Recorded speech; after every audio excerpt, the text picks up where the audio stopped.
I was going to make a video about Everything Everywhere All at Once, but that movie came out more than 2 weeks ago, and most of you have probably already either watched the movie or watched someone else review it. So I guess we should just give my score for it. 9 out of 10 would recommend to anyone over the age of what their parents think is an appropriate age for an R-rated film. Anyways, on to the other movie. I used to really like the Bad Guys series. I wasn't a die-hard fan of the books per se, but I would read them a lot. But after a while of just not reading them, I completely forgot about them. Up until about a month ago when I saw the trailer for the Bad Guys movie, and I was borderline ecstatic, but also nervous because this was DreamWorks, who had a reputation of having a mixed output, so if they fuck this up, then people might remember the book series in a negative light. Luckily, this movie is not garbage. In fact, it is quite good.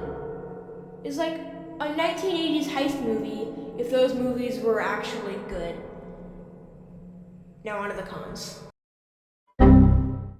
Even though I do think this movie succeeded in most things it was trying to do, I don't really think it succeeded with the emotional moments. Like, near the end, there's this part where the big bad wolf and the other bad guys are trying to save Snake from falling 500 feet. And I can tell they're trying to make this scene emotional, but it more or less just ends up like filler.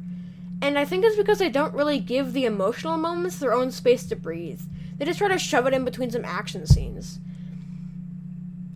I am going to be comparing this movie to another really good animated movie.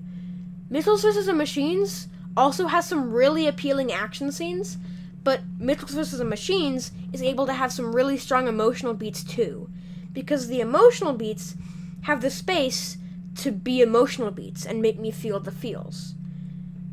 It's made with the intent of actually having emotional moments, as opposed to just chucking them in and hoping for the best. The action in this movie is honestly on par with some of the best animated movies. It's like up there with The Incredibles and Spider-Verse. And that is a pretty big compliment.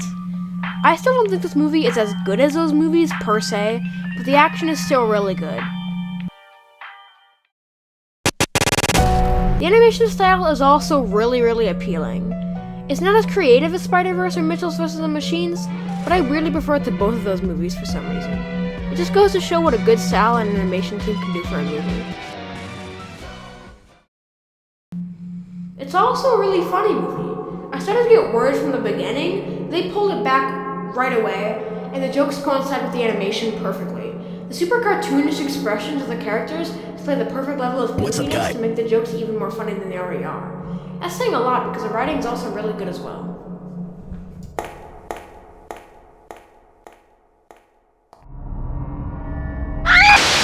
This movie is just really fun. Go and watch it if you want to go and watch it.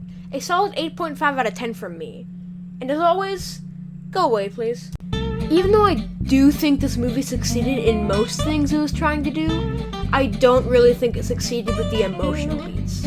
Like, near the end, there's a scene where the big bad wolf is trying to save Snake from falling 500 feet into a bottomless pit. That doesn't make any sense!